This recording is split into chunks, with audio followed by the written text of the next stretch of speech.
Hey everyone, welcome to our E3 Day 1 podcast here with the Koopa Kast. I'm joined with James Higginbotham Hi. and Peter Lopez. For the first time. Hey. Yeah. And there's been a lot of firsts for Peter today with E3 and Koopa Kast and everything. So let's get started.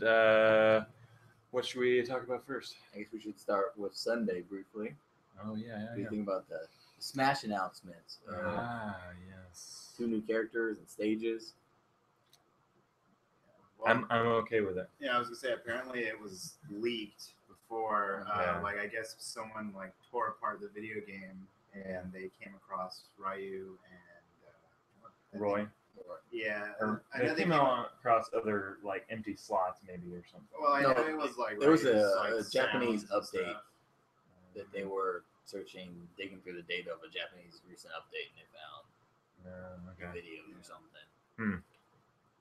But I'm definitely interested in how both those characters play. I mean, I like Street Fighter, so hopefully Ryu plays pretty good.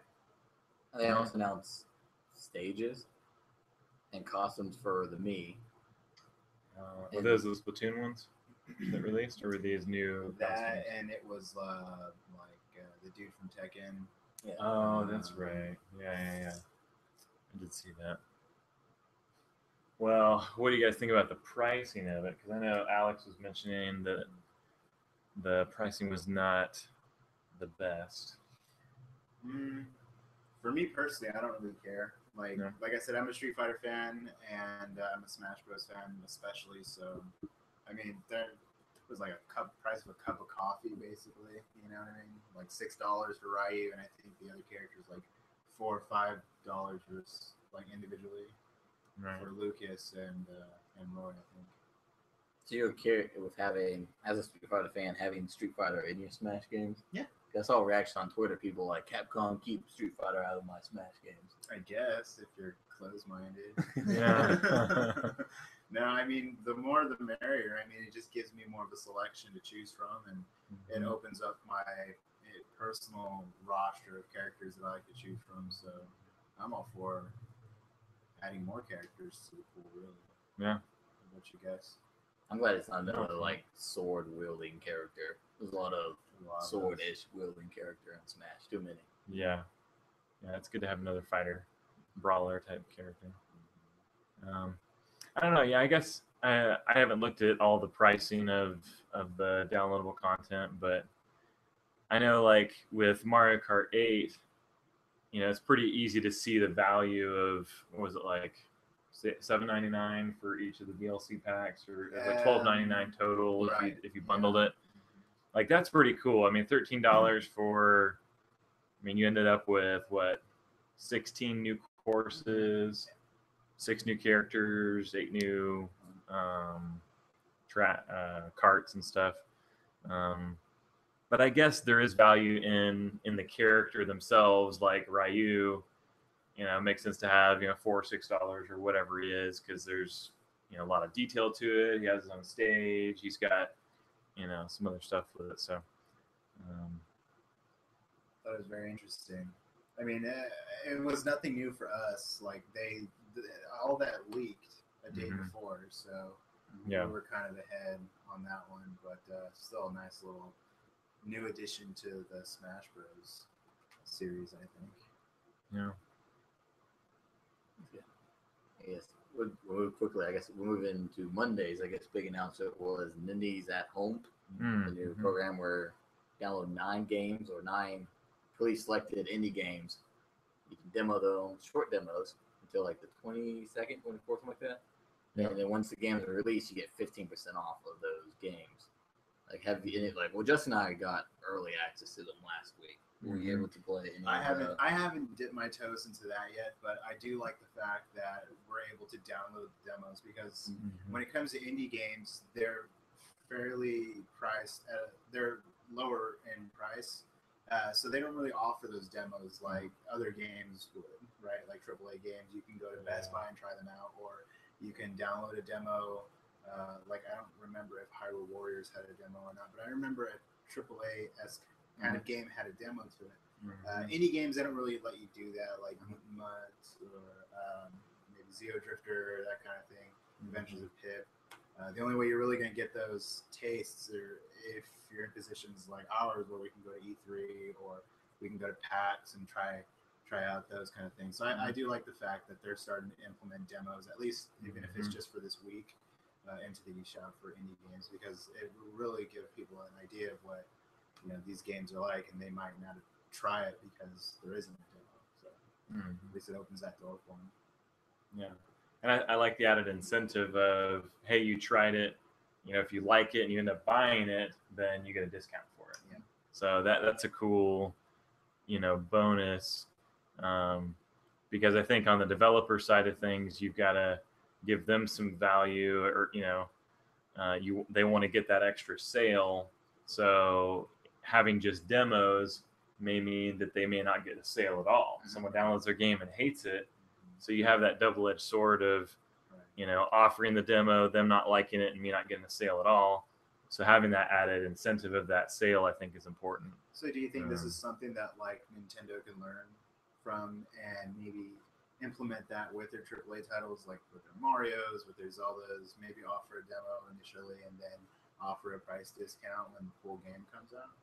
Would you guys like to see that, or do you think it's even feasible, like it's even going to happen? I think they kind of almost already did that with Splatoon without the discount. I think what are they calling them? The global test fire. Test fire was more not. It wasn't really like a beta test. I think it was to gauge people's reaction. I think they were still weren't sure about Splatoon's popularity. Who all was interested in playing it? Because at that point, where they did, especially the last one, they were pretty much done with the game. So there wasn't much. Unless it totally broke, there's nothing much they were going to do to change. So maybe just basic balancing and server load testing and stuff. Yeah, I'd love to see it more though. To your question, as far as in future Nintendo games, would be cool. I know Nintendo with Wind Waker HD gave that incentive of getting the game early if you bought it digitally, but it would be cool if you downloaded the demo and got to download the full copy early or for a discount or something like that. Because if you're chomping at the bit, you want to get it as soon as you can. So it gives those people that incentive. I don't know. And I like the variety of games that Nintendo had. You had the AAA indie games, if that even makes sense, of like Runbow, Rive, and Mutant Mudds. But then you had titles I never heard of before. Like first time ever seeing any gameplay was when I was playing it. And so it's a nice variety. They didn't stick with what people know and expect. They try to throw something in there that we may not have known about at all in the play. So that was, I guess, nice of Nintendo. Gives them some limelight. I think 9's a weird number. Why not just pick one more indie game to make it 10? Yeah. 9's is like, I don't know. We'll ask them about it. I saw the 13 a.m. guys at E3 today. We'll check it out. Speaking of E3, let's move on to today.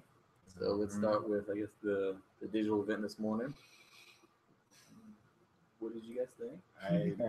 Like I told you guys earlier, if I was to rate it, I would give it a 4 out of 10, and that's an optimistic 4 out of 10.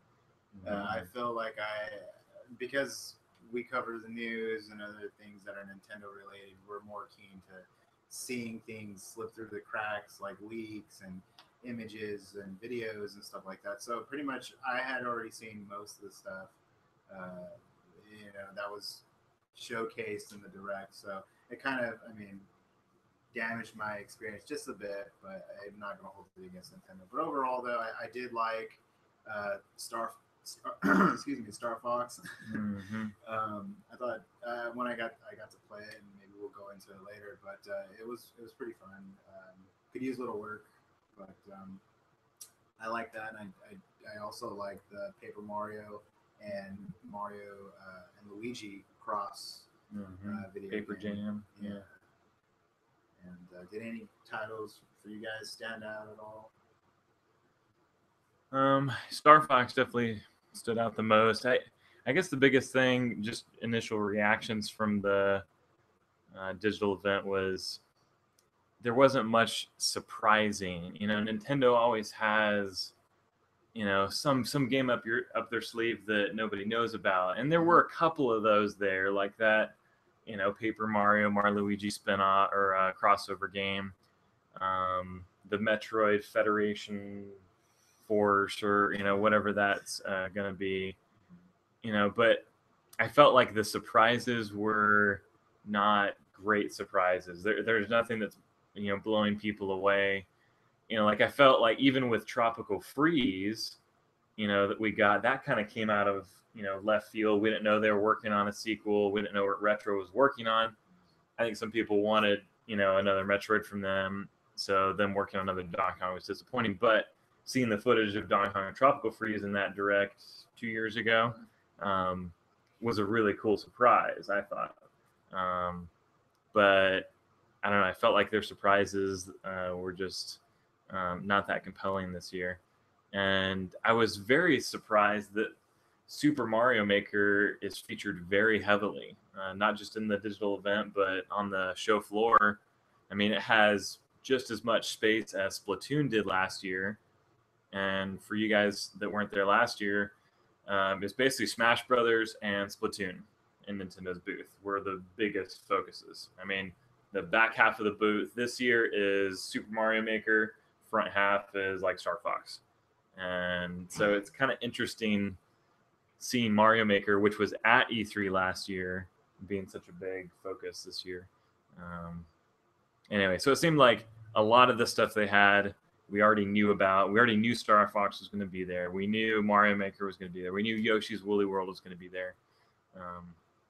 So yeah, I was just disappointed in not seeing the usual surprises that Nintendo has up their sleeves. But yeah, I kind of wanted to see some Bravely Second. I'll admit I was a little disappointed that I wasn't able to see that. I'm not 100% sure, but I think it was announced for the West. Yeah, in the last Direct even, I think. Yeah. So, I mean, it would have been nice to see that. I'm still waiting for a full-fledged Metroid game for Wii U, at least like a tease to get me, to stop salivating over Metroid. I don't know. What about you, James? Is there anything that you wish you saw?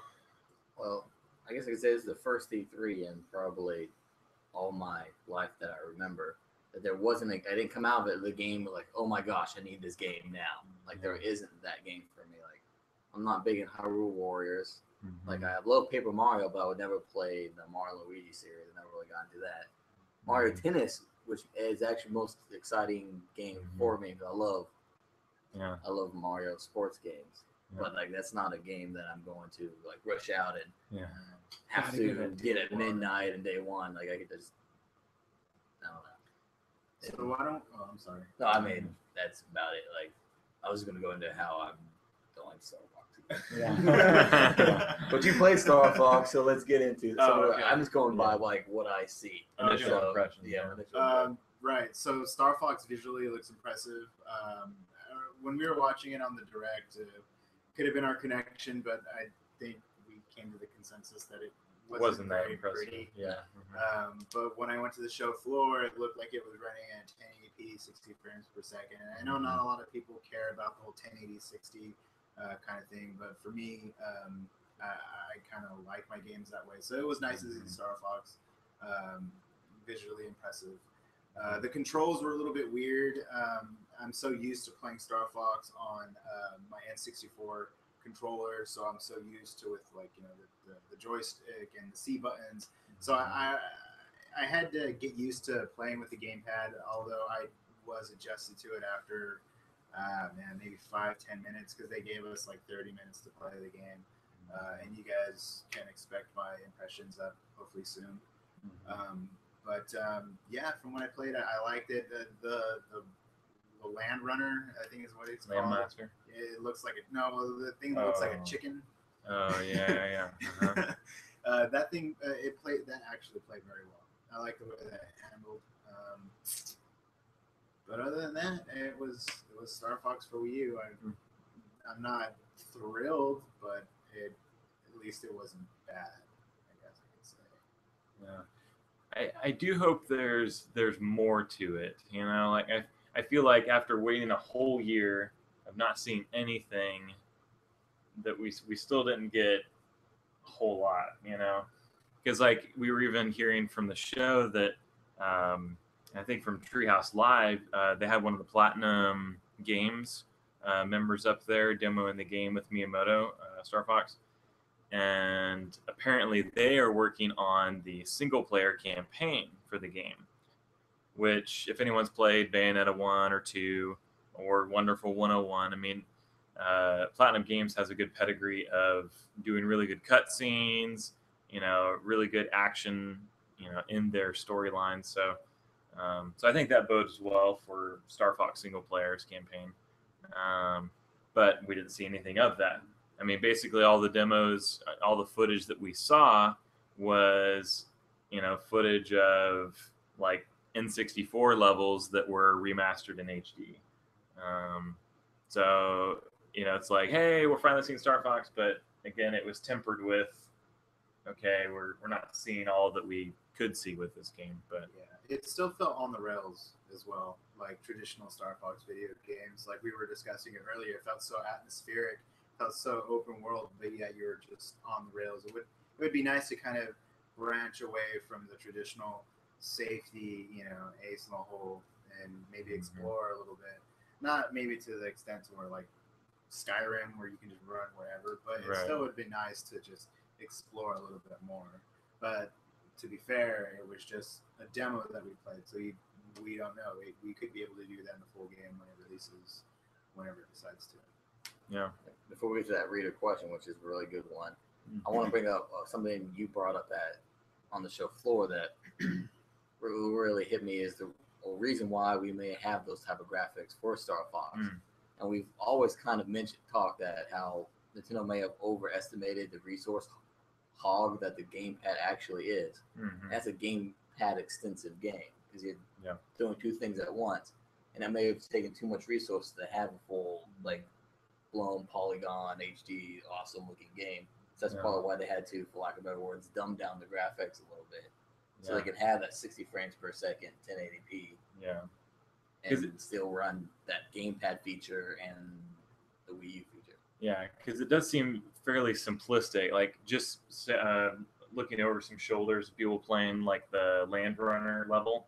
I mean, it's just very flat. I mean, it's as flat as anything that was on the GameCube. Or if anyone have played Twilight Princess, you know that was one of the biggest gripes was Hyrule Field.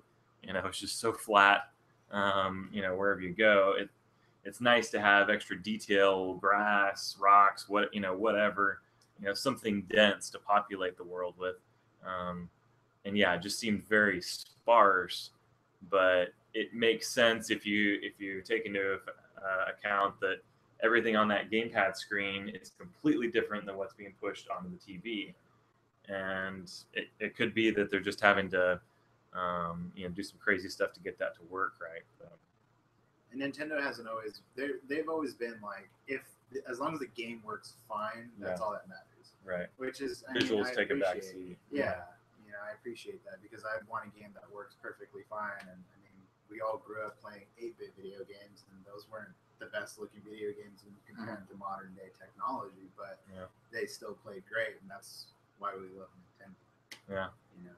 Well, when you look at, Super Mario Maker, arguably its graphics are, they're still awesome, but that was like one of the most fun games that we played, on the show floor. So, you want to talk about that, Mario Maker? Yeah. Question real quick. We got a question that says, despite the E-rated digital event, are you guys extremely disappointed that Nintendo have forgotten to reveal Devil's Third, Fatal Frame, Maiden, and Black Water? I wouldn't say I'm disappointed. It would have been nice to see those. Like I said, a lot of the things that we've seen, or at least that I've seen, was already leaked. So I would have loved to replace the leaked information with Devil's Third and Fatal Frame, but I don't know. What do you guys think? Well, I know with I mean, let's just take a game that's even bigger than those.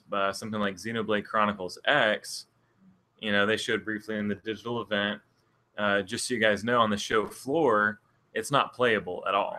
Right. They actually have just 2 TV screens that are playing the trailer on a loop. And then they have like a little like standee graphic that shows Xenoblade Chronicles X. So that's really disappointing. I mean, because that's one of my highly anticipated games of this year. I'm glad it's coming out this year. So you know, if a big game like that is not playable, you know, Devil's Third and Fatal Frame, you know, don't have a chance of being playable, unfortunately, on the show floor, for better or worse. But I don't know. I do feel like Nintendo sometimes just picks and chooses just very interesting things to show at E3. You know, like, oh, we're gonna just show this off in trailer form. We're gonna announce this, oh, just in a press release. You know, and what things we might consider as like, oh, those are side things, end up taking up a fourth of their booth. You know, so I guess I would say I'm a little disappointed that, you know, those games are not even featured at all. You know, because Nintendo notoriously doesn't promote, you know, their third-party games or things like that. Hey, someone's calling us here in a hotel. So fantastic. I feel like we're having like an actual like call-in radio show or something. We should put them online. Hey. Yeah. You're on the air. It's probably someone watching the hangout. It's like, I found you. I don't know if that answers your question, Tony. I guess my take is that we got to look at like their audience for the event, and Nintendo still has this aura of being family friendly. Like even when they were showing Bayonetta, like we got those weird like boob shots. Yeah. But like the violent stuff that we were seeing on the show floor that we're playing, they weren't in those trailers. We just had those like tight action shots. Yeah. So they've always tried to keep their direct somewhat tame for the most part. Yeah. And there's no way to show Devil's Third without showing the mature content. Yeah. And how much we would love to have that in there. Yeah, that's very true. And Fatal Frame to a certain extent. I mean, it's probably rated mature, but for different reasons. But I guess the biggest thing I'm disappointed in is the lack of diversity in titles. Mm-hmm. It seemed like Mario Maker had a huge emphasis. Mm-hmm. Like Justin was saying, it had like an entire back wall. There must have been like 10 kiosks. Oh yeah, it's very easy to just jump in on any of them and try the game out. Mm-hmm. Granted, it was a fun game, and we'll get into our impressions in a sec, I'm sure. But yeah, there was a lot to play on the show floor. However, there were maybe 4 or 5 titles of that. Mm-hmm. Yeah. But yeah, why don't we get into Mario Maker impressions? Justin, I know you you got to play the game a little bit. I got to play it. James, I don't know if you got to. I didn't get to play it. Yeah. Shame on you. Shame on you, James. Well, yeah, I played a little bit of the game, and I actually got into one. They had one mode that was selectable, but they said, "Oh, we're not showing that off." And so I was like, "Oh, okay." So you selected it anyways.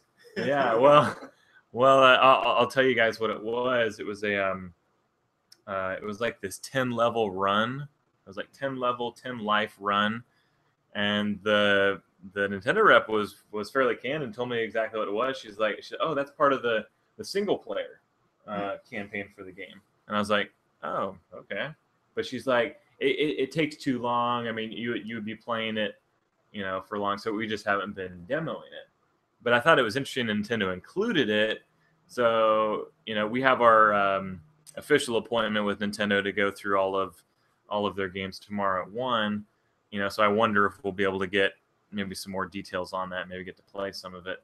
But it was actually pretty cool. Like the screen that came up was actually very reminiscent of the old world level screens, like in Mario Brothers 3. Right. Where you're starting up here in the left corner, and it has this line and these little dots that are all and it's all like grayed out, and then at the end, at the bottom right, you have like this Bowser's Castle type thing.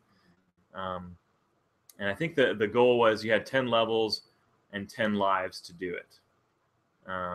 So naturally, if you use a life per level, you'd be good. But it sounds like it'll be a lot more difficult than that. So, but I played one of the Nintendo World Championship levels, and that was really fun. One of the cool things about the game, wherever you die, it will put this little mark on the screen with a little X through it, and it'll show up all of the other marks where other people died. So you might see your little X there, and there may be like 2 or 3 around you where people had done the exact same thing, like tried to go under the fireballs and like, oh, no, that's not the best way. Apparently everybody gets caught here. So it's kind of cool. It's kind of a unique social aspect to see how people are playing the levels. One of the other things that was cool, all of the levels that are shown in there, you can rate the levels. You can comment on them. You can like them. I mean, anyone can share these levels online. There's also success rates. So it'll show you the percentage of people that actually completed the level. So that's pretty cool. And the Nintendo rep confirmed that whatever level you create, you have to actually be able to complete it in order to upload it. So she's like, you can't just create some crazy, off the wall level, upload it, and be like, no one's ever going to beat this. You have to, at least be one to beat it, which I think is actually kind of cool because it kind of sets that bar. It's like, hey guys, I beat this level. See if you can too. That's cool. And I think it's cool because it makes sure the level is truly beatable, regardless of how hard it may be or easy. It sets that bar there. Anyways, I liked it a lot. Yeah, you pretty much hit everything I was going to touch on. I know no, it's all good. The Nintendo rep had also mentioned to me when I was demoing the video game was that you can download other people's creations, although if you edit it, you can't repost it for copyright reasons. I thought that was pretty interesting, and I guess that makes sense because I wouldn't want to create a level and then someone downloads my map, tweaks and one then, thing, tweaks it, innovates on it, and then says, "Hey, he or she did this." So I guess I appreciate that, but I played a lot of games today, and I think Mario Maker was definitely a video game that I walked away from super happy, super enthusiastic, super ready to download or pick up wherever. It was a fun video game. I had a great time. I was adding wings onto bob-ombs, which you would never see in a game. I don't think. That's cool. At least in that sort of way. It was like piranha plants with wings, and everything had wings, and it was just an amazing experience. And I highly recommend anybody who hasn't played the video game head to a Best Buy. Yeah. There's a post on purenintendo.com, something I wrote up a few days ago. You guys can check it out. But Best Buy is hosting a demo event at Best Buy locations with Nintendo and that kind of thing. So you guys should definitely play it too for those who are watching. Yeah. And might not have a chance to head out to E3 like we did. Is it today and Saturday? Or Tomorrow and Saturday. I think it was Wednesday. Yeah. Mm-hmm. Saturday. Yeah, it's definitely worth it. I think people will really like it a lot. And you guys, I got to see you guys play Yoshi's Woolly World. Yeah. That was fun to watch. How was it to play? It was really good. It was a great co-op play. Yeah, like I could see, like, I mean, we ate each other quite a bit and shot each other off. Well, what was funny is that like the attendant, the attendant that was watching that game, she was getting frustrated because she thought we didn't know what we were doing, but we were just joking, just messing around. So go this way. Don't do that. I know. We're like we'd go around some windmill, like shoot something at each other. It definitely has the potential. The co-op has the potential to be annoying as far as there's very much collision detection. So it's not like I can shoot yarn egg or whatever they call it at Justin and knock him off a ledge. Yeah. whether on accident or on purpose, so it's fun either way, I guess. But it's not like I think Rayman Legends is a good example of 4-player co-op game where you can just run through each other. I think the new Super Mario Brothers games you had the collision detection too, so you would bounce on each other and all that stuff. So it creates for some hilarious scenarios. But I was really impressed with the platforming in the game. I liked being able to create these new platforms using the yarn balls that you shoot out. There's some real clever uses in one of the later levels of like these sheets that were hanging over, and there are these platforms behind that you could just see the shadow. So you can just see your characters as shadows in the background, and you can only step on those platforms when that sheet is there and that shadow is visible. So it's kind of a fun touch.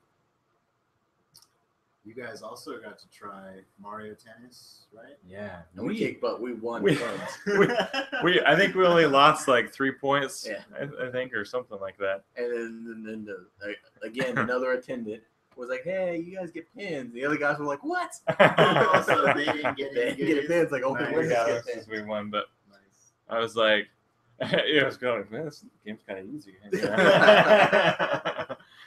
But what was funny was all we were doing. She was like, okay, press A to do topspin, X to do backspin, and like jump shots. And I thought one was like just like a soft hit back, and soft hit. And the other one was more of a power, like a volley versus a slam or a topspin slam. Well, yeah, and then she was like, you can use the R button to jump and do all this stuff. I just hit the A button the whole time. Yeah. Like when the ball came close to my character, A, and we killed it. So. Well, like a cool dynamic, I guess they showed in the trailer during the direct, like some of the characters can grow bigger with mushrooms. Yeah. And it so, seemed random, or was it just it seemed random. Like I couldn't find a mushroom for a while. Yeah. But like it's when you have someone who's big go against someone who's small, and if you hit the ball just right, it knocks that person back and like over, and so that's how you get points that way. So that's a cool dynamic. Size does come into play. It doesn't just take up more space; it actually comes with power. Yeah. So that's a cool. It was pretty fun. I have to admit. I mean, we played probably maybe 50 seconds or maybe a couple minutes or something. It was really quick, but it was fun. We're hoping that there's some motion controls. We only played with the Wiimotes. Yeah. What do we play with? We played with the Pro controllers. Yeah. Yeah. I hope there's at least the option. I know when you bring in motion controllers, they usually like to they'll control the characters for you, kind of like in Wii Sports. But it seems like you could just plug in a nunchuck, or I don't know, do something where you could still have full free range control and the motion controls. I don't know. It just seems like such a missed opportunity. Like there aren't any good Mario sports games that take advantage of the motion controls. Except for Mario Tennis on the 3DS. That's true. Yeah. But as far as like using the Wii remote as like a golf club, I mean, there's no Mario Golf on the Wii or the Wii U. I mean, that seems like a missed opportunity. Mario Baseball anyways, boggles the mind. Well, you guys also got to test out Skylanders.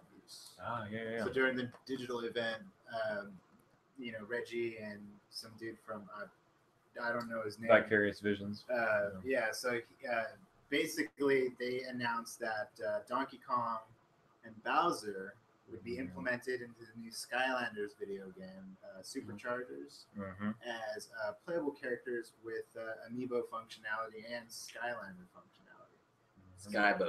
Skybows. Yeah. Yeah. So why don't you guys talk about that a little bit in regards to your experiences with these characters? I'll start with I played most of the Skylanders games, and something that impressed me the most is that the Superchargers, the vehicles, the cars, or the aircrafts, is the first time that actually adds useful gameplay to the Skylanders series. Before, like the last one was Trap Force, where you have traps, you can trap like bad guys in there and use them as good guys, as like your secondary characters, which was nice, but it really doesn't add much more to the game except for another option to play. you're But, still it doesn't alter the gameplay much. Just this all the gameplay. Like these vehicles aren't just really to get you from point A to point B. There's a whole use to them of fighting. You have to fight through with the vehicle. If we play with Bowser, and he shoots flames out at enemies that you can use, and like there was a point where it was like almost like a half pipe where we had to go up and around to unlock and open this door that was going around. So it's more than just a way to transfer you from point A to point B. There's actually a reason for the vehicles. Yeah, it almost had like there were some platforming mechanics. Like you had to ring these bells, go up these vert ramps with the car, and to open the door. So it's like puzzle solving, but in a vehicle. It's a very I've never thought of like having a car or some sort of racing mechanic to solve a dungeon, or you know what I mean. Like it was very almost like pinball-esque. I controlled very well. Yeah, it was very intuitive. And the visuals in the game were actually, I was very impressed with the game. I mean, in fact, when I first took over, I honestly thought I was looking at a cutscene and not playing. He's like, you can go ahead and move. And I was like, oh, okay. Yeah. I mean, it's like they've got some like filter that reduces like the look of the jagged edges on the edge of the polygons. And it looks amazing. And Magma Bowser is really, really cool. They talked about it in the direct, using Giga Bowser, and they finally were like, hey, let's just create this whole new type of Bowser, and he's pretty sweet. I wish there was a magma version of his amiibo. I think the one that we saw, we took a picture and tweeted about it. He just has like the hammer and some other stuff on, but we need Magma Bowser and other things. That he's pretty cool. The Activision rep was actually smart in the presentation because he had us right when he turned into Magna Bowser and then face the camera and blow fire. And you can just see like the fire was beautiful. Yeah. Like it just engulfed the whole screen and it looked good and looked. Yeah. He just a fiery giant beast. Like I don't even know why you would play as the other version. Because he's just so destructive. Yeah, I know. Like I was like, can I just always say as him? It's like, why even do Bowser? But the other version, like, I read my impressions that he's the most well-rounded. Like, you can tell Nintendo was in that character. He's the most well-rounded Skylander character. Period. Because all of them have their like flaws or quirks. Like he just seems because you have the Magna Bowser, and then when he gets smaller, he has that hammer that he can knock people, or he can summon Koopas to go fight for him. So that's kind of there's a lot of uses of ways you can play him. He doesn't sound like he doesn't feel like an extra character like Skylanders feel sometimes because they got to make up something for 50 characters. Yeah, and there's a lot of like overlapping powers and stuff, but he's special and different. Try and make minute differences. Yeah. Did he feel too overpowered? Like, did he feel overpowered? He may be. He may be a little overpowered. Yeah, we didn't play a lot of the actual just as him battling. We played more of the vehicles. I played a little with them battling, and I mean, it still took a while to beat some of the enemies. I just shot fire, and fire was everywhere. Yeah, but it was. We didn't get to play as Donkey Kong at all. Maybe we'll get some hands-on time with him, but it was. I was definitely impressed with the game. That was over Activision's booth. One of the other games we also tried out that's coming to the Wii U is Guitar Hero Live, and they had that there. I played a demo of that game, and I guess you could say I'm a Guitar Hero fan. I mean, I played 3 and up of those games, and my wife and I, Katie, we played those games together, and it's always a lot of fun. And what was cool was one of the songs that I loved playing on Guitar Hero 3, they had in the demo for Guitar Hero Live, when we were young, by the Killers. And so played that, and I really liked the new guitar. What they did, instead of having 5 colored buttons all next to each other, they now have 3 on top, 3 below. So you've got 1 extra button now, you've got 6. But I felt like as far as where the finger positions were, it seems to match up where real guitaring might match up, when you're doing those notes. And it felt good. The gameplay was slick. the crowd reacts just like they did in the old Guitar Hero games. So they'll start to boo you, but they actually filmed like live footage. So instead of having these, weird polygonal, the art style for the old Guitar Hero games is really strange. They had like weird elongated faces and, kind of weird cartoon design. This is all real people. So like as you're playing, you'll actually see the camera like go over to your bandmates, and they're like looking over. You're like, yeah, keep right, and all this stuff. It's pretty amazing how well they're able to mesh everything. Like it's like a dynamic video. So like the camera wouldn't even pan over to them to say, yeah, you're doing awesome. It would pan over and they'd be like, what are you doing, man? They hate us, So it's kind of an interesting dynamic. They said there's also this new thing called Guitar Hero TV, which is going to be like a music video type channel. And they're actually going to use that for debuting new songs and new bands in the game. They didn't actually say, we asked them about how they're going to distribute new songs, like if you could just download those new songs or song packs. Or, would there be some sort of like a monthly thing where, you could do $10 a month and you get access to whatever new songs they put on there. My guess is they'll probably do a combination of both. Or they're still hashing it out, but it is interesting. It's cool to see Guitar Hero back, and seems like some compelling new features. And I like the new guitar. So, anyway. Yeah, like with the online features, like he was a new guy, so he said he only been working on it for like a month or something. But like it seemed like they haven't really. He kept saying that they have the core of the game together. They just need to figure out the details. Right. And he says that like there'll be a core of songs that come with the game, like most Guitar Heroes. But like the extra songs, they haven't really figured out.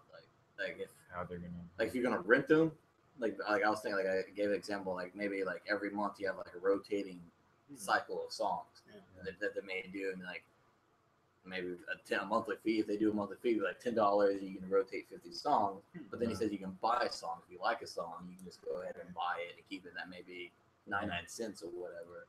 And then with the music video, they're trying to work with record labels for like the next Red Hot Chili Peppers song single can premiere on on Guitar Hero, and so like we'll premiere of the new Red Hot Chili Peppers song, and you can play along with it. And so that's something he said that they're trying to work on record labels. Cool. And I think that would be really compelling because that's really big now. What was it? Apple just announced their Apple Music thing. You've got Spotify. You've got all these different services for, helping people find new music. Music discovery type applications. And I think Guitar Hero is a great, having a video game is a great way to discover new music. And it seems like the channel is I think that was the downfall of those games in the first place, that you had a new one almost every single year, with different set of songs. Annualized. Rock Band did a decent job at the end. They kind of had a big library, but it's like they were just trickling songs here. It sounds like Guitar Hero wants to have a total new cycle of songs coming in constantly. So basically, that longevity of just this one game could be years. Yeah. They don't have to come out with new guitar for 3 or 4 or 5 years, and then they come out with new guitar and have the same songs list, just a growing song list.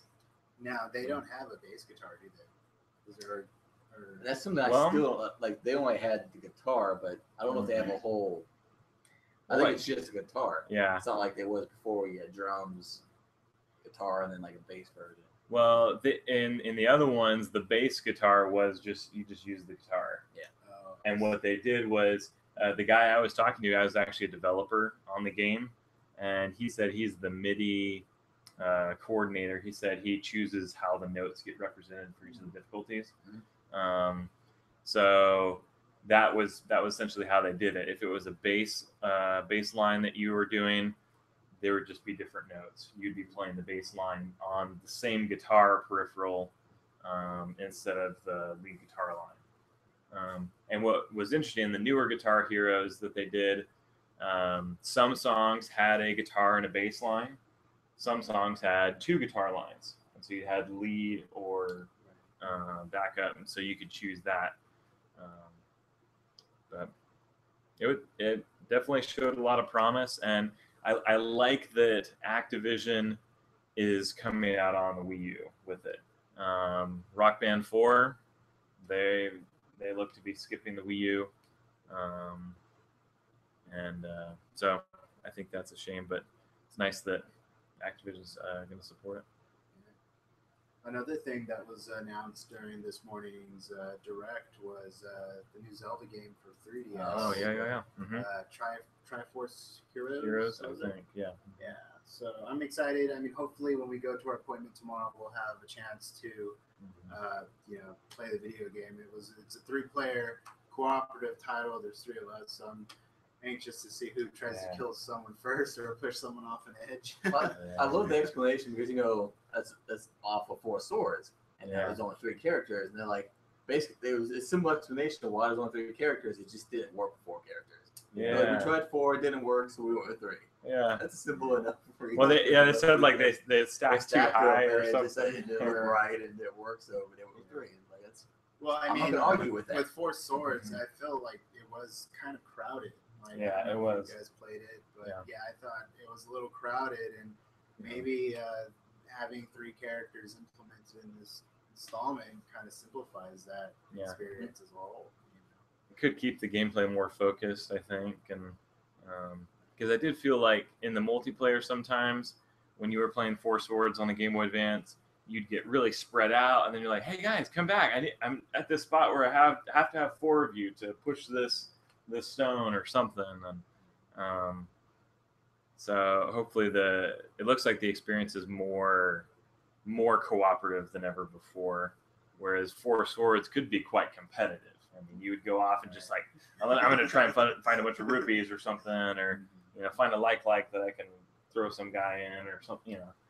I can see that would be the biggest headache game. I think you mentioned there in the presentation that calls for some type of like voice communication, Right? Because you got to like pass a stone all the way across, and all 3 of us to be in sync. That way, hey, we need to do this right now. Right. That could be a little difficult to coordinate. Yeah. I think 4 swords had basically the character would blow a whistle, I think, and that was to like get your attention, and that's to make you go where you need to go. Right. With this here, with the 3DS, I mean, there's ways to go around the whole Nintendo online communication thing. I don't even think it's been implemented in Splatoon yet. I don't think it's going to be implemented in the new Xenoblade video game, which is set to have multiplayer, to my understanding. Yeah.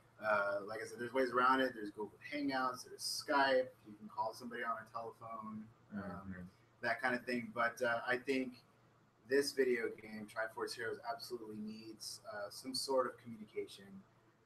That way, because it's whether some simple chat or it's so heavily pre-selected things on, working together, and there's even some like timing things, and so you guys gotta get on the same page of what you're doing, and then time it right without some type of count. I'm saying, so there may be a whistle in there where you can go. Right. Start the whistle, we start the sequence, but I'm not gonna be paying attention to you. I'll be off doing my own thing. Yeah. And we don't even know if it's online multiplayer. It could just actually they did say online, I think. Did they? In the visual event. Yeah. Well, then there you go. Because he was saying it's like even playing online, and it mentioned like broadband internet connection required and stuff like that. Okay. Well, and I thought they were gonna reveal the voice chat because you were mentioning it, and then it talked about Anuma like having the biggest voice on the team.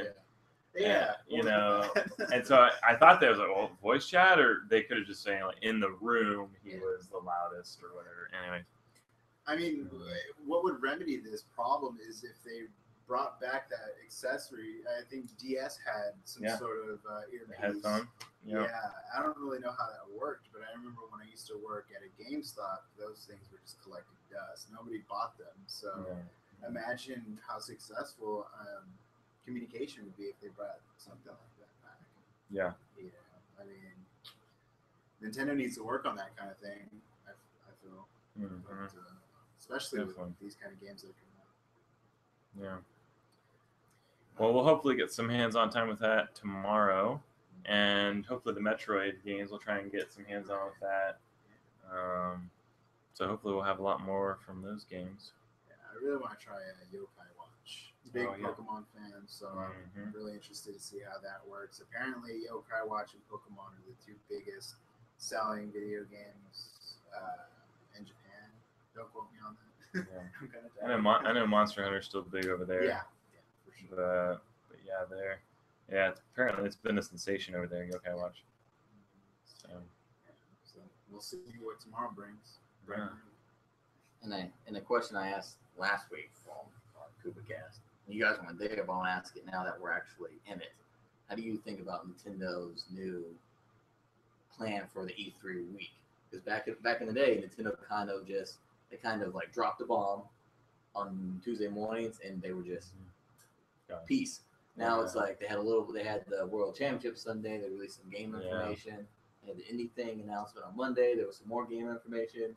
They had the digital event this morning. So it was 3 days of whatever they're going to announce in the Treehouse. So it could be 4 or 5 days of just constant slow leak of news instead of just a giant bomb and drop the mic and walk out type of thing.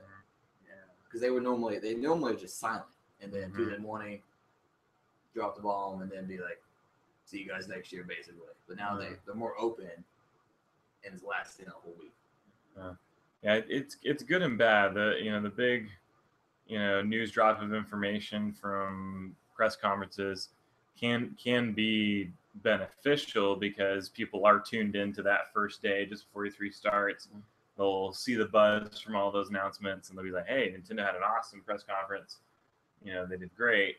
But if they had just like a little bit of information, someone may not stay tuned in that whole week to see the whole gamut of everything they announce. So it has a potential to go poorly, and then potentially if they did have like a bigger announcement, say for later in the week, like I said, someone may not tune in to even see that, and it could be missed. So you don't want to risk that, from Nintendo's standpoint of revealing some big thing on Thursday afternoon or something. But I don't know. But as a gaming fan, as a Nintendo fan, how does did you like just the bomb dropping and all the excitement and the joy, or this kind of just slow? I kind of like the fact that Nintendo is a little conservative when it comes to announcing things. Like you had, or even just presenting things like you had mentioned. We had the Nintendo World Championships, which was, it was pretty nice. We haven't seen that in like 20, 25 years. So it was nice to bring that back. And then the whole Indies thing that's going on. I like the fact that they're spreading it out because, you mentioned Treehouse. Was it 2 years ago or last year? Fantasy Life was announced at a Treehouse event. It wasn't announced during a presentation, I believe, like a digital event. So that was nice. We haven't even seen a round. Earthbound Beginnings was announced during the World Championship pre-show. That's right. Yeah. So they even went further back than that. Right. So. I mean, I wouldn't count Nintendo out just yet. I mean, like I said before, I wasn't too into the digital event, but we still have the entire week of games and event to attend. So they could announce something. They could have an ace in the hole. Yeah. We were talking earlier. What if Miyamoto has Zelda gameplay in his pocket? Yeah, because he did mention that he has footage of it that he's just not. It's not ready to be revealed, or I don't know, whatever their reasoning. But I don't know. Yeah, like I said, we haven't even got a round table yet. So I guess the thing, to count my point, back when they just dropped the bombs and we didn't see them for a whole year, they didn't have the Nintendo Directs. Yeah. So we only really saw them that true. time. Maybe at GDC they would appear. Yeah. But now true. they could have a Direct at the end of July or early August. It could be all about a Metroid, the game, and they just focused on a Metroid game or some other game that they did. And they kind of did that last year. Yeah. I don't remember what game it was, but they had another Direct that announced a totally new game. Yeah. That's a good point you bring up because, maybe we're all still used to that. Where they drop the bomb and we never hear from them again. Basically. Yeah, and we're all used to not hearing about them throughout the year, and we expect just such massive announcements in E3. But now, like you said, you've got Directs. We had a Direct in April 1st, and then we had Splatoon Directs in May, and then you had that Nintendo Direct Micro after the Japan Direct that had Bravely Second, the localization. Sunday. Yeah, Smash Brothers Sunday, Direct. So, yeah, I mean, maybe we're just expecting too much now. The fact that they're revealing more now than they ever have throughout the year, but I don't know. Yeah, because I guess back in the day, all those would have been today. Like all those would have been announced. Yeah, today. and it would be like, wow, look at all that crazy. We got Smash Brothers DLC. And Yeah. It's all sorts of it's good. It's funny that you bring that up because you're right. I kind of, now that you had mentioned it, I really do feel like I was expecting too much, or I am expecting too much from Nintendo because I was so used to having everything in just one shot. June 14th or whenever they would have their E3 press conference, that's when we got everything announced. Of course, it was like, oh, did you get this? Or hey, did you notice that? But then now with the fact that Nintendo Directs are just, they're coming out so frequently, we're getting our bombshells periodically instead of just like in one big showing. And going back to what we were making fun of them earlier, thinking, who thought that was a good Direct to put out? But probably in their mind, they were like, "Oh, we just talked about like Smash Bros on Sunday, and then that mini one like a week ago." Like they're in their mind, they're probably like, "We've already talked about a lot of stuff this last month too." Jerks. Yeah, well, it is kind of funny because like I know in my mind, as a fan, I was thinking, "Oh man, the last Nintendo Direct was great. They announced." What was it? N64 virtual console games finally, DS virtual console games. They just had like a wide gamut of things they announced. So I was like, how much more should they have at E3? So I think I like built my expectations like, oh, if they got this, like from the April 1st Direct all the way to now, they have announced a ton of stuff. Yeah. So. And you got to give them credit because no one else is really doing that. Microsoft, I'm not seeing Directs from them or Sony, and only Nintendo can pull something up. Like as weird as it was this morning, the whole Muppets thing. Only Nintendo has that, wacky like mad scientist mentality that actually pulls it off and makes it work. So. Yeah. Well, we brought it full circle on day one. We think Nintendo did a great job. And we're ungrateful. And we'll give ourselves a few lashes. And tomorrow, maybe we'll say it's a 9 out of 10 presentation. No, but I guess it puts things into perspective a little bit. It's still weird that they didn't have a round table tonight. It is. It's the first time in 6-7 years. Yeah. Since I've been going E3. Maybe tomorrow. Yeah. They may come and do something. Actually, I don't think they're.